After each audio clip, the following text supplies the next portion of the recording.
This is Raven Dana, and thank you for joining me today. Welcome to Walking Between the Worlds. It is Wednesday, March 8th, and this is the fourth and final class of the series on spirit animals. We're going to cover quite a bit today. Boy, this class could go on easily for another 4 weeks, and we wouldn't even tap into everything there is to play with. But I think that especially after today, you'll have a good foundation for moving forward on your own and for discovering more information about what various animals' powers are, how they relate to you, how you are embedded in the natural world and the natural world is embedded in you. And we will explore today a few more animals of the sea, a couple of insects, and then we're going to talk about mythological animals and creatures that are perhaps in other dimensions or between worlds. Anyway, we'll get to that, and I think you'll find it intriguing and interesting because there's definitely a way to get some information on how to go forward and work with those creatures as well. It's a little bit different because obviously we can't just Google up the creature and its habitat and its, what we have are myths and stories. And it puts us in a little bit of a different place to do our discovery, but it's not that we can't do it. So another thing I'll suggest is if you've done the exercise with associating animals to the chakras, to the spinning wheels of light in your body. Again, all of these are ideas, but they're the energy centers represent different kinds of information that we carry within us. So when we have an animal associated with that foundation of information, for example, the root chakra traditionally has to do with family and ancestry and blood and groundedness, rootedness, right? So whatever animal shows up associated with those ideas for us, there might be something there for us to learn, to transform, or to awaken, perhaps to cultivate a skill or a power that will affect those ideas and thoughts, or maybe clear out some baggage from those particular thought patterns in our lives. Maybe there's something about family or ancestral history, or maybe something, anyway, you get the point. I don't need to belabor it. So if you did that exercise with me a couple classes ago, you might want to get out that paper because we're going to add to it today. And if you didn't, don't worry about it. It's not a big deal. You know, when we do the practice today, there'll be a way for you to play, even if you didn't do the previous work. Okay, let's jump right in because there's a lot to do. When we talk about water creatures, we did do a couple of them. I mean, we talked about the shark and so on. But when we talk about anything that lives in the water, essentially the water has to do with the deep mind, with emotionality. It's typically associated with the West, with the unconscious, and with things that are buried under the surface. So anything that has the water element to it might have for you something to do with any or several of those areas. Water creatures, again, water, we'll call it the blood of the earth, right? Our blood is similar to seawater, and for a good reason, because that's where we evolved from. The first life on the planet was in the water. So it has to do also with the womb and with the safety of our first nurturance coming from being in the sea of our mother's womb. So again, these are just layers of information. Understand that there is no one right answer. That information is layered like lasagna, right? So what you want to do is uncover the layers to see what resonates with you, what speaks to you, what gives you that little ping in your body that says, oh yeah, this worked, this is how or why this calls to me. So with that in mind, we're going to do just a couple of animals, sea creatures today. The manta ray. So it's called the eagle of the sea. This is a very large and incredible animal. It's very graceful. It tends to be shy. It's called the eagle of the sea because it glides, it flies in the water. It can have a wingspan as large as 22 feet and it can weigh as much as 3,000 pounds. That's a large animal. It's an expert navigator, right? It's brilliant at navigation, and it has the ability to work at the depths, to work down far down below the surface, which might have something to do with a calling in us to work below the surface of our general awareness, or to work on deep issues. Some say that the manta ray is a spiritual product of Mother Earth and Father Sky, which I think is interesting. They're giant, they're charismatic, and they're very smart. They have huge brains. They have the biggest brains of any fish. Yeah, and they have special areas of their brain that are developed for learning and problem solving, which I think is fascinating, and also for communicating. The giant manta rays, even though they're enormous, they're very playful.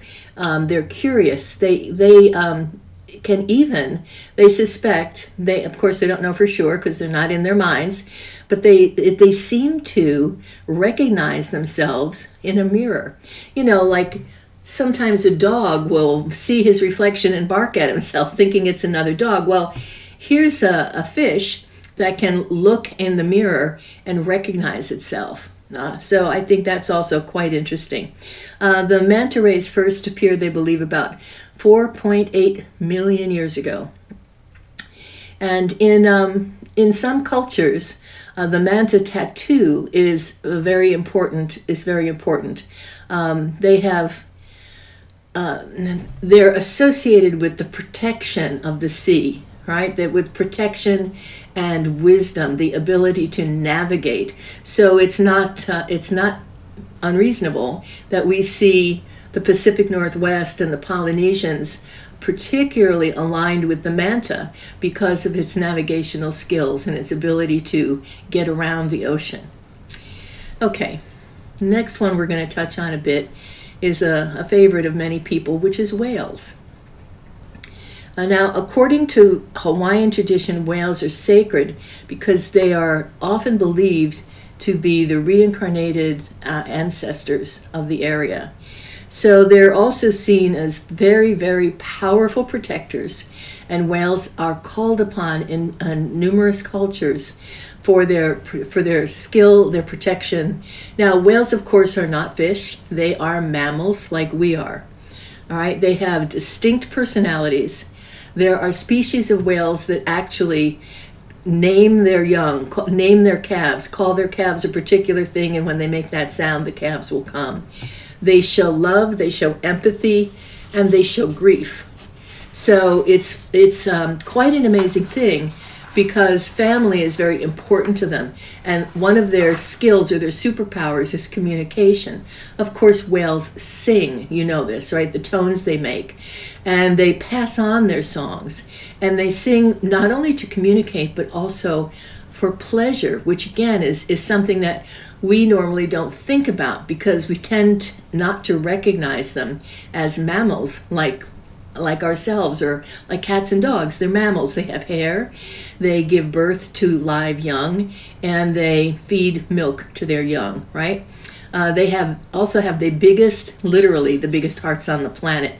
The heart of a blue whale can weigh more than 1,000 pounds. Right, so it's quite interesting. So think about the whale, which is graceful and mysterious, and many cultures revere the whale, even though unfortunately the whale came to be hunted and eaten, and not that people who are starving shouldn't eat a whale, but that so many whales were hunted and gutted and to the point of kind of terrible waste, and it's, anyway, bad thing. So whale hunting, not cool. We'll just say it that way. Whale hunting is not cool. There's no reason for it. And they're mammals. They're thinking, feeling, sentient animals that feel grief, that name their young, that have emotions, and yeah. So when you think of a whale and you consider a whale as a spirit animal, Whales are, there are some cultures have a name that resembles the whale, that relates to anyone that has a large presence, a spiritually open presence, an ability to communicate and relate. That's astonishing. So the whale itself is a being that you can relate to in many different ways. If you're associated with whales, if you feel that you have whale as spirit animal or totem animal, take a look at that and what it could mean to you in terms of your ability to communicate, to protect and defend family, to be expressive, to have joy and communicate that joy. Those are all ways to play with the idea of the powers of the whale. Okay, the next one, a manatee. Now, why do I bring that up? Because they're unusual. A manatee is more closely related to an elephant than a sea creature. Again, I didn't know that. It's astonishing. I would occasionally have dreams of being in the water with a group of manatees, just sort of like in the shallower waters, just kind of being with them, swimming with them, floating along with them. That was many years ago. I have since discovered that manatees, also called sea cows, are the largest herbivore in the sea kingdom. They live on the plants, and they're like the canary in the coal mine. They are very strong indicators of the well-being of the environment. So manatees are they're protected, for one thing, and they're tracked. People pay attention to them. The world of science looks closely at the health of the manatees because it tells us about the health of the sea in wherever their habitat happens to be. A large part of why manatees are really good indicators of the ecosystem is because of their diet, because of what they eat. Manatees, though, are often associated with, or a totem for slowing down, for taking your time. Again, they're called the cows of the ocean. They're slow and they're methodical, and they eat the ocean grass. So for people who are A-types, the manatee might be a good totem animal, or a spiritual reference for the long haul, the long, slow, noticing, plowing through things, getting things done. So you might have different associations with the manatee, and that's fine. It's just one of the many ways that you can come to understand what a connection with that particular sea creature might be. The final sea creature I'm going to talk about today is one of my very favorite, and I've always had a special sort of reverence and kindness towards the octopus. I can't eat one. I mean, I can't eat an octopus like I can't eat a veal because, well, I can't. I just can't. An octopus is a very, again, ancient, special, incredibly different animal than other sea creatures. First of all, the octopus has no bones, right? No vertebrae. It is a phenomenal escape artist. An octopus can get through very, very tight spaces. It's just amazing what they can do. They're shy, they're intelligent, they're flexible. They can also lose a limb and regenerate it, right? They'll let a predator take one of their tentacles because they can grow it back. So they're also symbols of regeneration. They are strange, smart creatures. I'm going to read you a quote.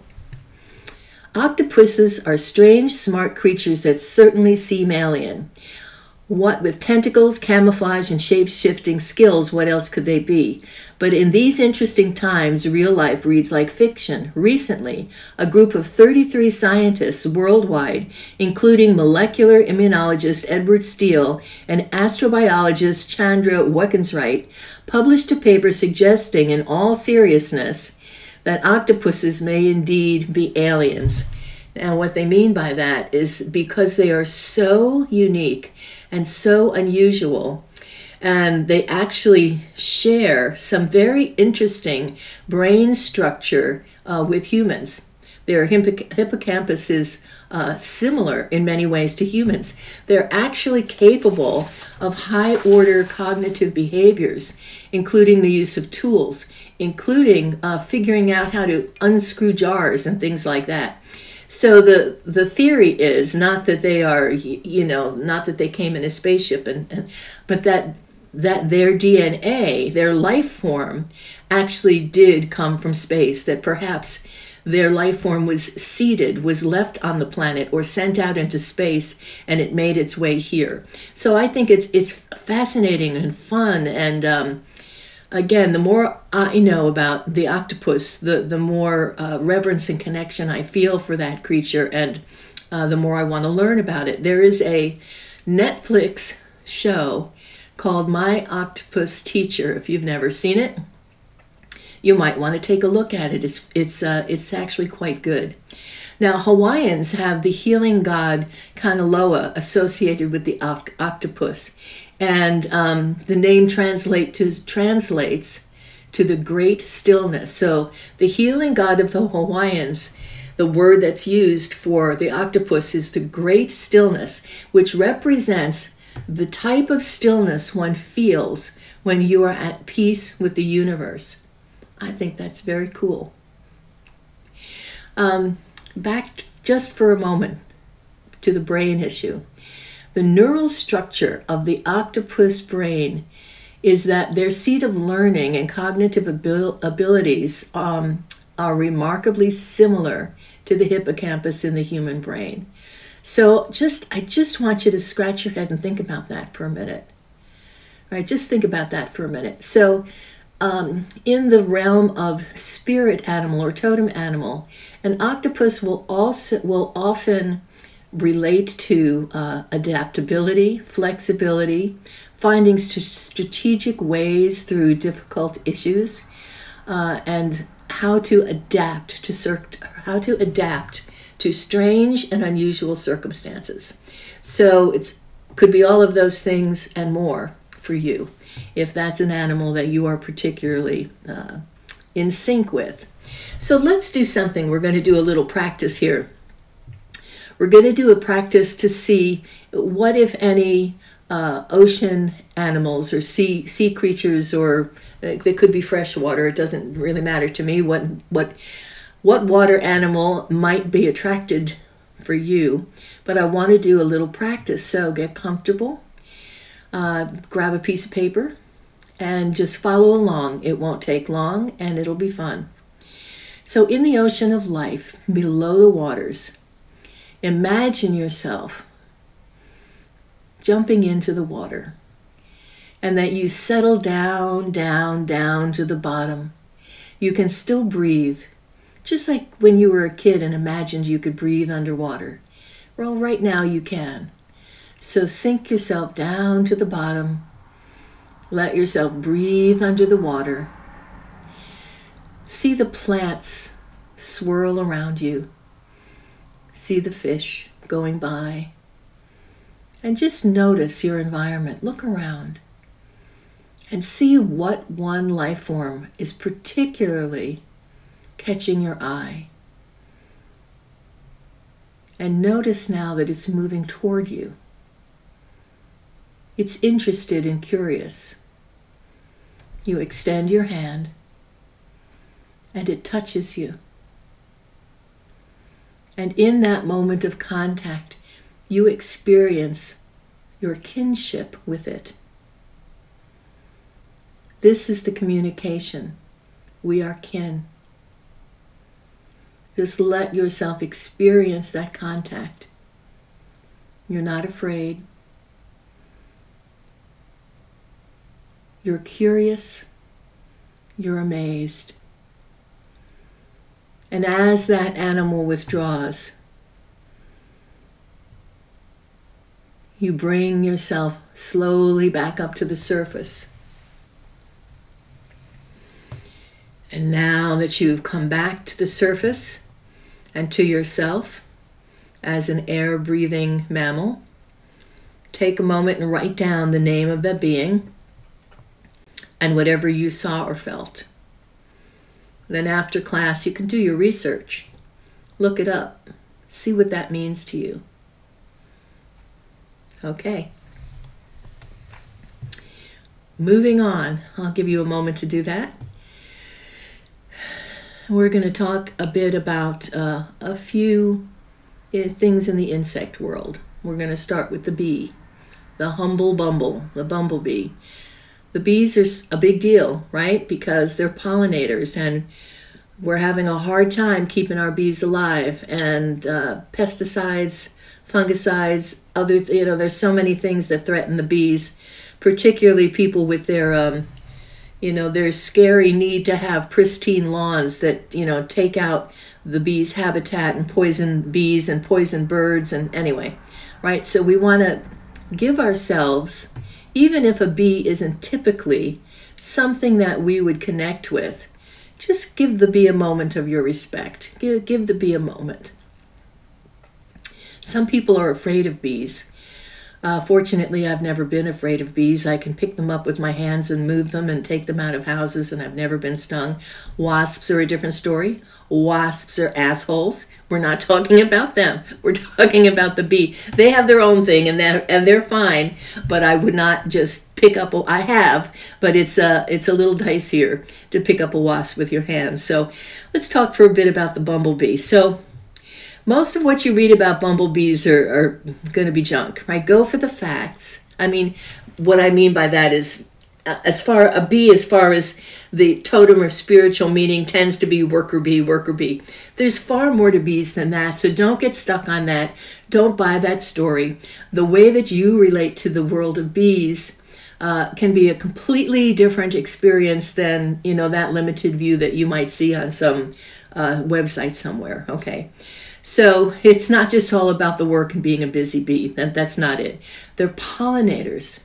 And the act of taking the nectar, of tasting the flowers, of the pleasure of tasting the sweetness of life, brings life, right? It allows them to pollinate. Pollination makes life blossom.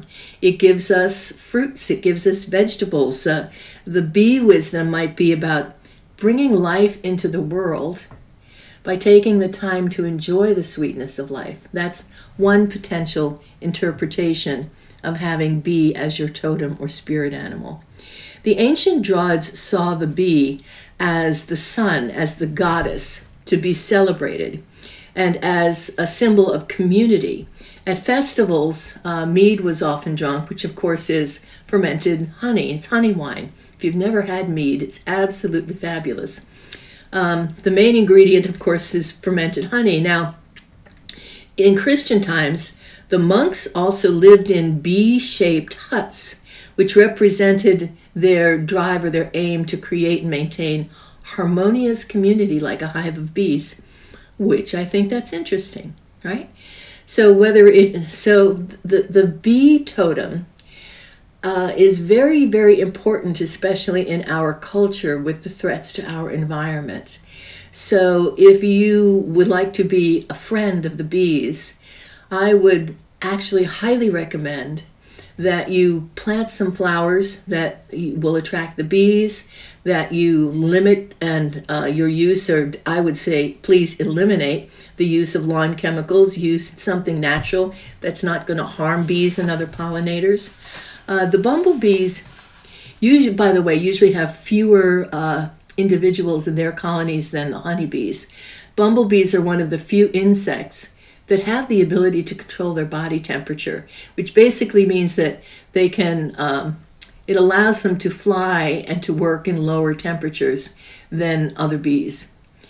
The followers of Artemis were named the Melissae, like Melissa, but Melissae, which is the bees, the family of bees. Gold ornaments excavated from Ephesus are often those of bees when they're aligned with the followers of Artemis. So these sprightly little winged creatures have been associated with the underworld as well, as guides and guardians of the underworld. Bees, fascinating. All right, moving along, because we don't want to spend too much time in any one thing today.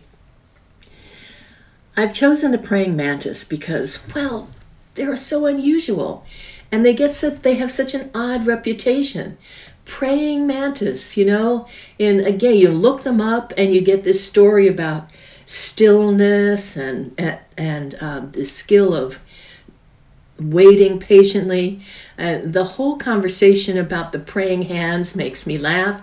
When I was a kid, the only real access I had to the great outdoors was up on the roof of the tenement apartment that we lived in, because the park that we went to around the corner was, all concrete and steel. So it wasn't full of plants and things. We had to go farther out for that.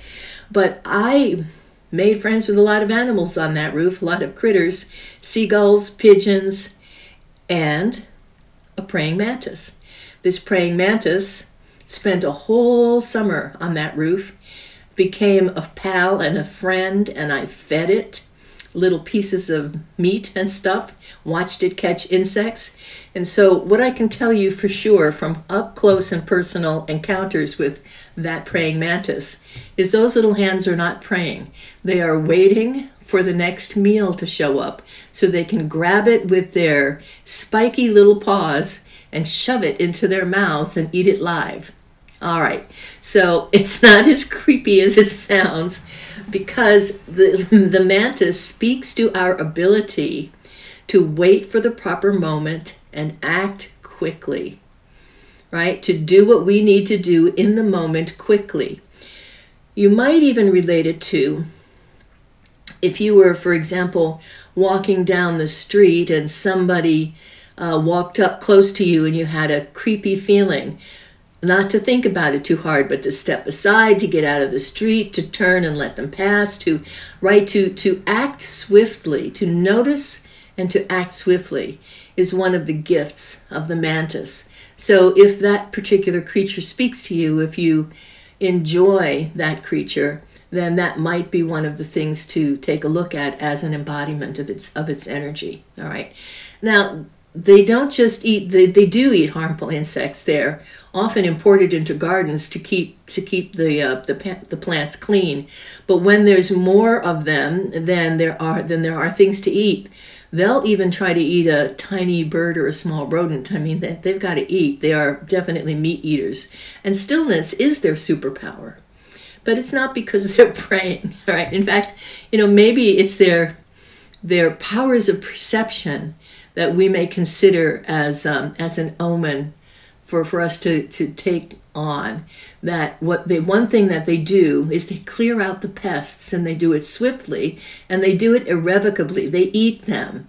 Not that we should eat the people in our lives that are pesky, but to actually remove the source of what bothers us at the root so that it does not return or cannot return.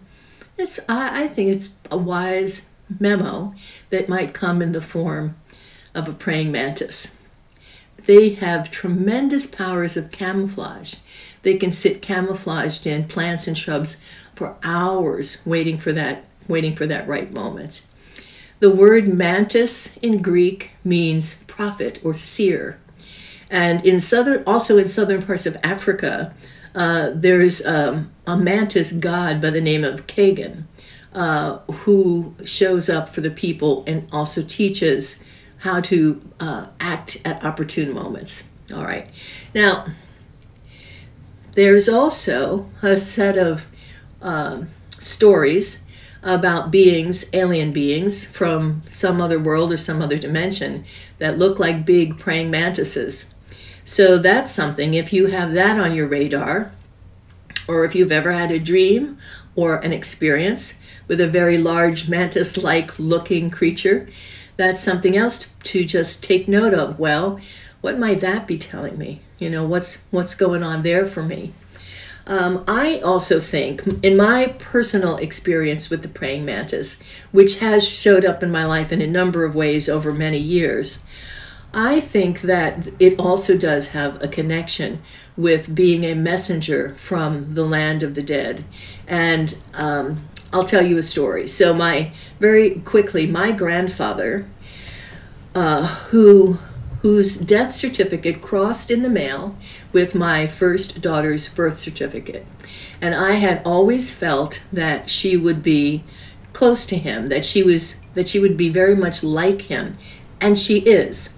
I used to have dreams when I was pregnant with her that I would walk out onto a road of light into space with stars around me, and at the end of that path would be my grandfather sitting in a rocking chair, and he would be holding this infant, this baby, which at the time was in my womb, my baby. So I had that dream several times when I was pregnant with her. And so when his death announcement crossed in the mail with her birth announcement, I was very sad because I really wanted him to be able to meet her in the flesh. And yet, looking at her, even as an infant, she has my grandfather's ears. He has very distinctive ears, and she has those ears. So I knew that that connection was there. All right, that's the setup. Fast forward, she's 7 years old. We're in Ohio. It's the summer. I stop for gas. A praying mantis flies onto the car. My daughter is excited. She wants to touch it. She gets out of the car. It crawls on her hand, it crawls up her arm, she takes it back in the car, it starts riding with her. I said, sure, you can bring it home, we can let it loose in the yard. Now be careful, don't hurt it, they're very special. So we're driving home, and she says to me, my daughter says to me, he told me that his name is George. Okay, George, my grandfather's name. Actually, my grandfather's name was Jeremiah George, but he went by George.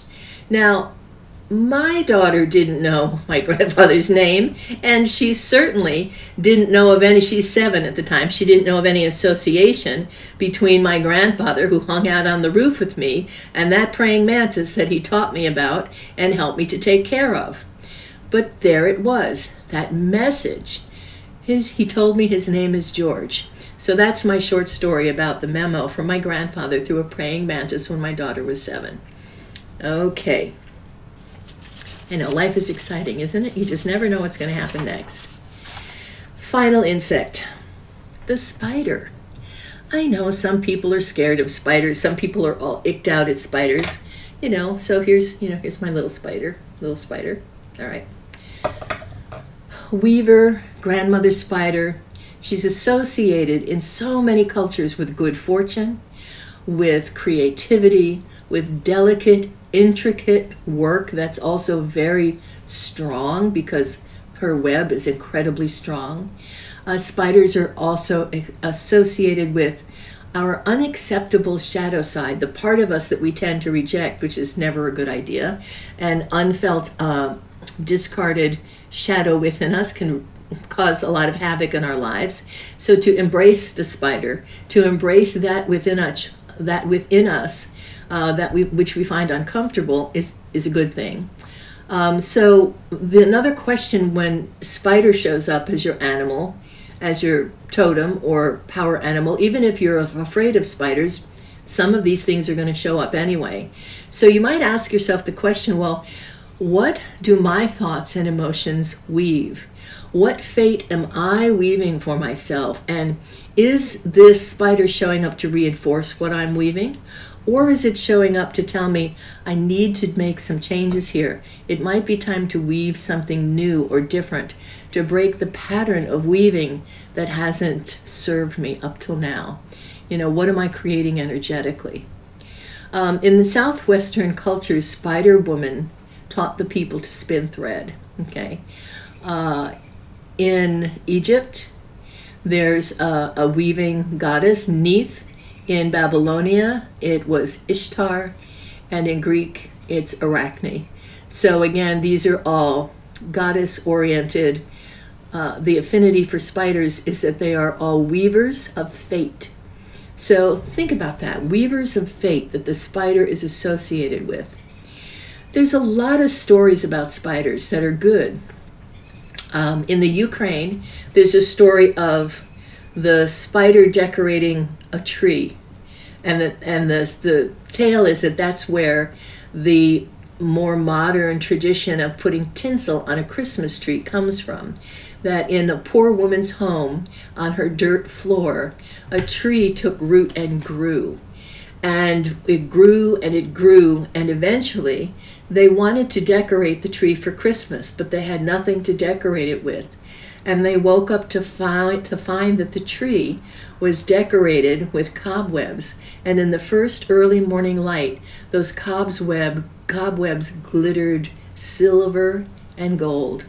And in the Ukraine, they do have little spiders and spider webs with a spider in it that always go on a tree, on the Christmas tree.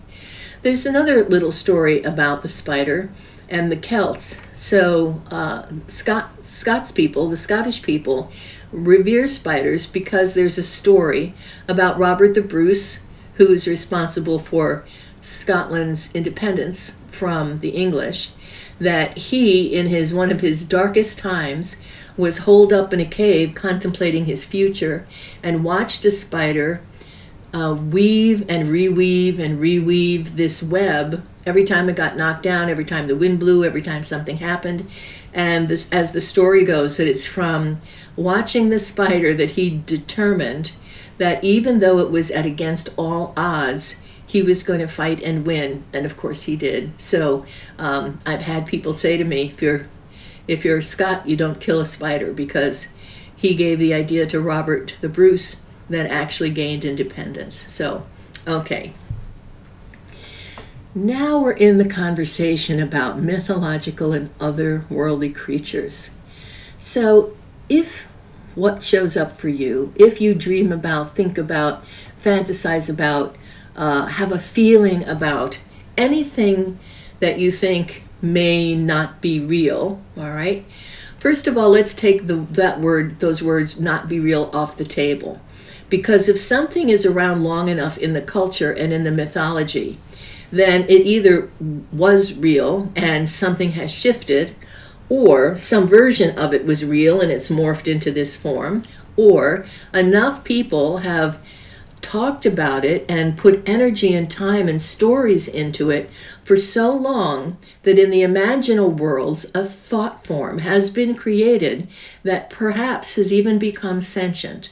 So I just want you to let yourself believe that if you have something come to you in a form that seems to be mythical, remember that your brain, our brains, are pattern-making machines, and they try to match what they see to something already that exists in our known world.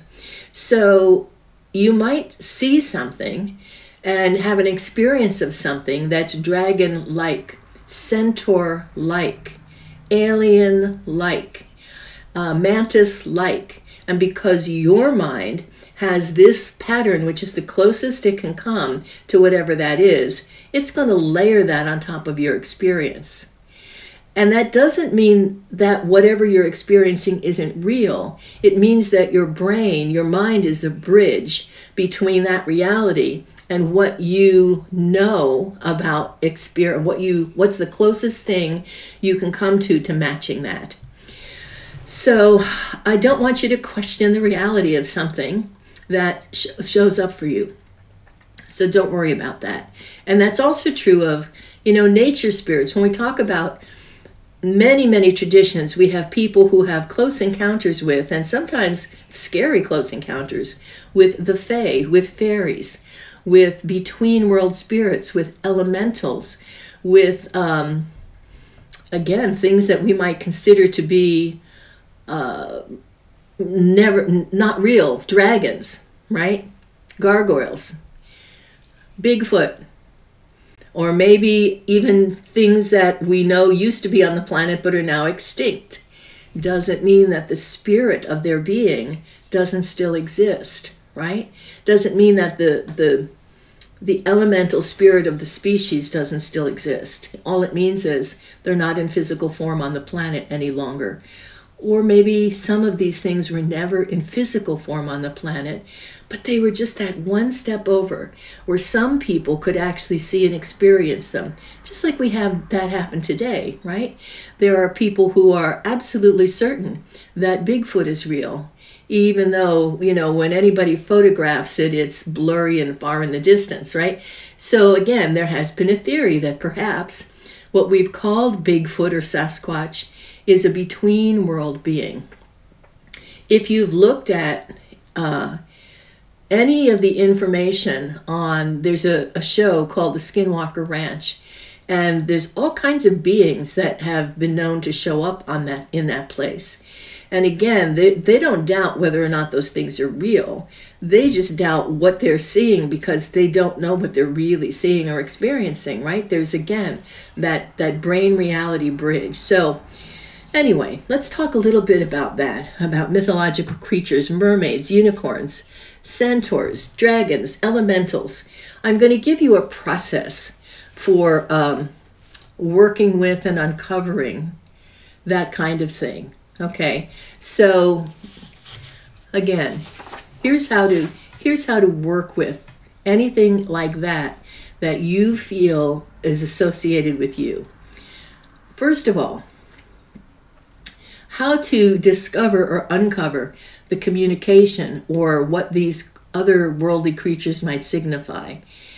You can investigate in this way, and I have found this to be very, very useful. So the first thing is you ask yourself, it's a series of questions. So the first question is, what's going on? What was going on when I experienced this being? All right, it's a simple question. The answer might not be simple, but it's a simple question. What was going on for me when I experienced this being? The second question, how did I feel emotionally during and after the encounter? Emotionally, how did I feel when I was in contact with it?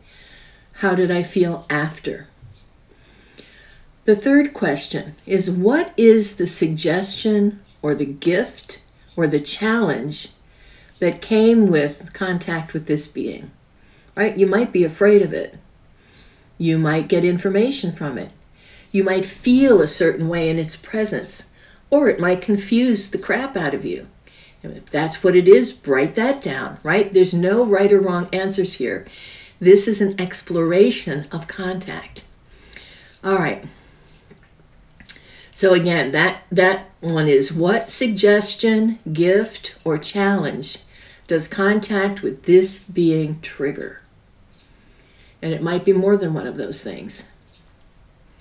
I'm going to repeat them, but I want to get through the list first. Next is, what can I discover through research? Now, again, when you're dealing with something like this, you have to look at stories that other people share. You want to look at the myths. You want to look at whatever actual contact you can stumble upon. And again, you want to take all of that information and just be with it. Don't take it as face value like it's the truth. Look at it as an aspect or one layer of the lasagna that's about this energy with the label of that being, whatever that may be. And then the next element and the final piece of the puzzle is to invite, deliberately and consciously, invite that being to enter your awareness through a dream or a meditation, to come to you and present itself for direct communication, or to clarify its purpose, or to bestow the challenge or the gift, whatever it is, more directly, so that you're not guessing. So this is a way to kind of flush that stuff out. And I'm going to repeat them for you. So what's going on when I experienced the being? What was going on at that moment or in my life at the time that was experienced? What do I feel emotionally during the encounter? And what did I feel when it was over? All right, that's the second thing. What's the suggestion, the gift, or the challenge that this being triggers in me? Next, what does research have to tell me? And finally, to invite the being to communicate directly through a dream or meditation, or show up in your backyard if that works for you, to invite the being to communicate directly, and then to answer any questions at that time that you may have. Now, it's no guarantee it's going to answer your questions, but the more familiarity you bring to the table, the more times you see and experience a being that shows up for you, the more the relationship and the ability to communicate develops. So go with it. See what it brings to the table. And I'll do two beings, right? So let's say gargoyles. I particularly like gargoyles. I mean, gargoyles, you know, they show up on ancient buildings as water spouts to keep the water damage off the roof, right? And yet, in many myths, they're more than that. Gargoyles have the powers, have abilities of immortality. They're invulnerable. They don't get disease. They can they can be so motionless. They appear to be stone. They can camouflage. They have endurance, right? Gargoyles essentially are said to protect and guard. That's their function. It's what they do. They look fierce and they frighten away negative, bad energy and chaotic, destructive people. So they ward off evil, essentially, however you want to say that. They guard the buildings and the people within them. So gargoyles can be found in ancient Egypt, in ancient Rome, in ancient Greece, and of course the ones that we're most familiar with are the gargoyles that appear in stone on churches. And they're a little different, right? They've been Christianized. They've been given a spin so that they can also represent evil, the face of evil, and to warn you that if you're a bad person, then you're going to end up in hell with demons, right? So, but again, that's way later. Gargoyles before that time were not so much that. They, and again, in many cultures, they were no more than decorative water spouts. And when we say gargoyle, it also includes, what are they called? Grotesques, which are gargoyles that are not water spouts. They're the statues of the fierce ones that guide and guard and protect. Okay, so are they real? Well, in my reality, they are. Because, again, I'm all good with allowing them to be thought forms that are like elementals that protect myself and my home and my property. I'm good with that. So whether they are independently conscious is irrelevant to me. I have had experiences with beings I will call gargoyles because it's the closest thing in my experience that they resemble. Okay, there's that. Lots of people love to talk about dragons, so let's spend a moment there with dragons. All right, untamable, right? They're huge, they're magical, they're untamable. They inhabit the sky and caverns and water, so they cover all the elements. Many, many cultures around the world have tales of dragons. Some are fire-breathing, some are like water serpents, some live in caves. So it is possible that dragons were real. In fact, in legends and folk tales, they, naturalists have in history treated dragons as if they were part of the natural world. Biologists in Europe once wrote accounts of the behavior and the habitats of dragons, right along with how they spoke about lizards and snakes. Chinese scholars have classified the dragon as one of the 369 animal species with scales. Okay. So long before the development of paleontology, people unearthed fossilized bones in Asia and Europe that they imagined to be the remains of dragons from an earlier age. So what about that? Were dragons real? Are they real today? The Komodo dragon is certainly real today. I mean, you could look up what gives the dragon a designation called dragon. You could look that up. Or you could look back to myth and history and see where dragons are said to have coexisted with humans. Again, later on in history, the whole thing, the idea of dragons became good versus evil, the Christians versus the dragons, and knights slaying dragons to save the towns. But that's very recent. That's not the original way the dragons were approached, thought about, talked about, or envisioned. Dragons were often symbols of good fortune, of magical powers, of being delivered from difficult circumstances. Dragons, or healing. Healing is another property of dragons. So I just want you to, again, give yourself permission that if the dragon is something that shows up on your radar, is something you are associated with, to give yourself some free rein to go through those questions, those experiences, and see what shows up for you. See how you can unearth your energetic spiritual relationship to that particular animal form. And of course, there's so many others. There's Pegasus, there's the centaur, there's you name it, between world creatures, and you're gonna whatever shows up for you, go with it. That's all I'm going to say about that.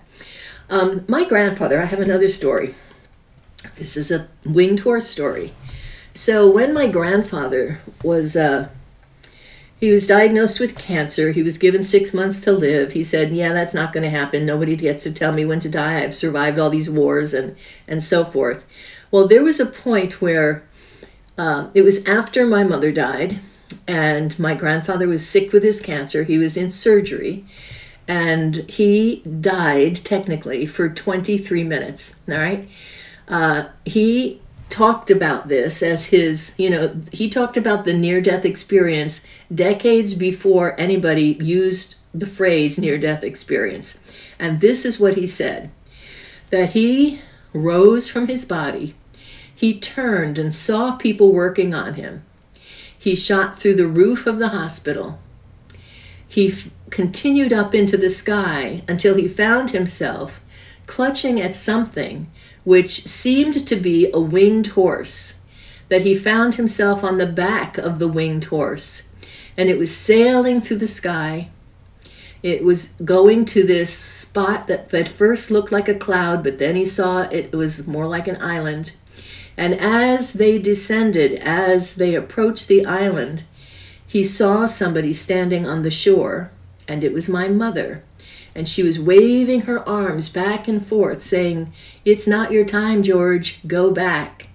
And the being that he rode, at the sound of my mother's voice, turned, made a sound, which he never said what it sounded like, turned and made a sound, and flew back in the other direction, threw him off its back, where he plummeted down and down and down through the roof of the hospital, saw himself very briefly covered with the sheet over his face, landed hard in his body, and heard his heart monitor start up, his heartbeat, and somebody say, we've got him, and took the sheet off his face and brought him back. Okay, that's the Pegasus story. So what was that? Was it a winged horse? Was it an angel? Was it something else? I don't know. But it was something, and it was perfectly real to him. And he told that story to anyone who would listen, to the doctors, to the nurses, to us. They thought he was crazy. We knew he wasn't, and that's that story. All right, so if you have handy the piece of paper that you used to create your animal totem, now would be the time to get it out and to take a look at it and to see if there's other worldly creatures or some other creatures, maybe sea creatures or insects, if there are some other creatures that need to go along the edges, that need to go on the outside perimeters of that totem, things that you know are also in your field of reality, things that talk to you, inform you, protect you, challenge you, push you along, wake you up. So if there's anything there, we're going to do a little practice. Okay. And this practice is designed to see if you can uncover any otherworldly beings or mythological creatures or anything that's not your typical living on the planet animal. Okay? So we'll see what else is there for you. All right, so just get your piece of paper ready for when you need it. Now what I want you to do, again, we'll do it quickly. You don't have to close your eyes to do it. You just go with the flow. Go with me. I want you to imagine a favorite outdoor place. And just find yourself there observing the details. What time of day is it? What do you see around you? How does it feel to be there? When's the last time you were there? And now as you're doing that observation, there's an unseen door that opens. You can feel something shift in the environment. And you feel yourself called to turn in a particular direction and gaze in that direction. And what you see is a little ripple. It has the same look as when heat comes off the sidewalk and you can see the air is a little wavy. And you look at that. You look everywhere that makes sense to you. You look to the sky, you look to the ground, you look across the land, and you notice that there's something moving toward you with a feeling of familiarity. It feels right that this ripple is moving toward you. Now notice it. Notice what's there. Just notice it. Is it something in the air? Is it something coming out of water? Is it something in the land? All right. Don't think too hard about it. Whatever's there is whatever was there.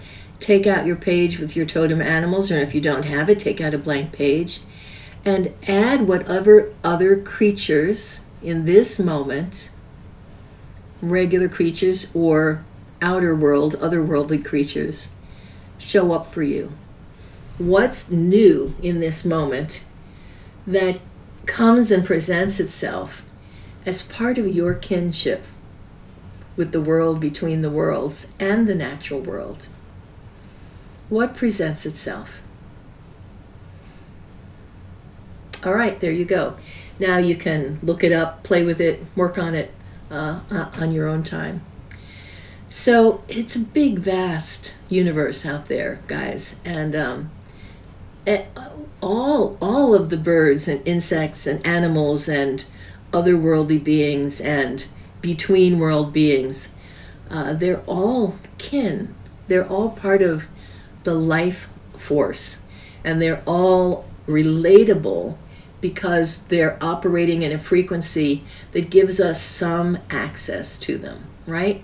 Animals, of course, but even the between world creatures, we have some access, even if it's only through dreams and imaginings and that sideways glance out of the corner of our eye, or that time after we wake up before we're fully awake.